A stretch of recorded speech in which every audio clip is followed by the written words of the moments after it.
Alhamdulillah wa salatu wa salam ala nabiyyina Muhammad. Habatifillah, it is so important to strive your best to have the Islamic Brotherhood or maintain Islamic Brotherhood. And that means being more forgiving and tolerant and lenient with your brothers and sisters. And also, as it was brought to my attention from one of our beloved yesterday, because of his previous experience, and he met some of his past enemies, and they were at the masjid. And also that takes overlooking and being able to extend an olive branch, so to speak, to maintain the Islamic Brotherhood or maintain Islamic da'wah, that you are setting an excellent example based on the sunnah of the Prophet sallallahu alaihi wasallam. And the Prophet alayhi salatu wasallam mentioned that through gentleness, basically what means the fruits of gentleness are only good. That anything that gentleness enters, it brings about good. And we see this in when we try to implement this with practical implementation. However, there are times when it may be that you have to, for the sake of Allah subhanahu wa ta'ala, you cut off your brother in Islam. Meaning, if they are a person of great evil and harm, if they are a person who is innovating in Allah subhanahu wa ta'ala's religion, coming up with new theories, new ideology, new ways of doing things that were not legislated by the Quran and the Sunnah of the Prophet sallallahu alaihi wasallam. And so there are times when the concept of hajr can be mashru', be legislated. And ultimately, it is based on looking at the harms and benefits. A great Imam bin Uthaymeen, rahimahullah ta'ala, he states, وَخَلَاصَةُ أَنَ الْحَجْرَ أَهْلَ الْمَعَاصِي إِذَا كَانَ فِيهِ فَائِدَةٌ فَإِنَّهُ يُرْجَى وَإِذَا لَمْ يَكُنْ فِيهِ فَائِدَةٌ فَلَا هَجْرَ. He says that the final statement is that when it comes to dealing with the people of sinfulness, great wickedness and sinfulness, that if there's a benefit in cutting them off for a time, then that's okay.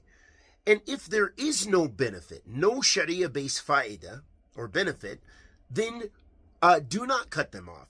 And then he says, what dalil? And the evidence for this is a statement of the Prophet sallallahu alaihi wasallam. قول النبي صلى الله عليه وسلم لا يحل المؤمن أن يحجر أخاه فوق ثلاث. The Prophet sallallahu alaihi wasallam said in a hadith in Sahih Muslim, he said it is impermissible for a believer to make hajr, to like excommunicate or to be cutting off his brother for more than 3, meaning 3 days. So it shows us that when it comes to the dealing with the people of sinfulness, or if for some reason you have some beef or what have you with your brother or sister in Islam, and you end up not speaking for 3 days, meaning you guys have cut each other off and you're not returning the salams, then after 3 days, it is ghayra mashru'. You should do everything possible to make amends and at least give salams.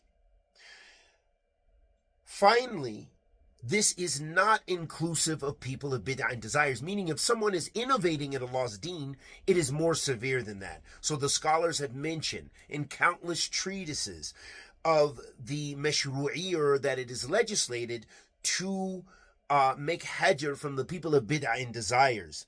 A person who spreads a new aqidah or innovates in the aqidah of how we understand Allah subhanahu wa ta'ala's divine names and attributes, or negates them, or says biqola tafweed, that we don't know the meaning, something like this, which is crazy, or some other type of innovative practice, that this is all those are all reasons where it may be legislated to make hajr. But again, what did I say? May be legislated. How do we know that? Because it mabni ala maslaha wa mafsada. Because it's built. This issue is built on the harms and the benefits. If there's a greater harm in doing so, then you don't do it. Even if they have whatever aqidah they have, as long as it's not bid'ah mukaffara, then you should still uh, you look at the harms and the benefits. And we ask Allah subhanahu wa ta'ala the Almighty to accept our good and forgive our evil. Sallallahu alaihi wa sallam ala nabiyyina Muhammad.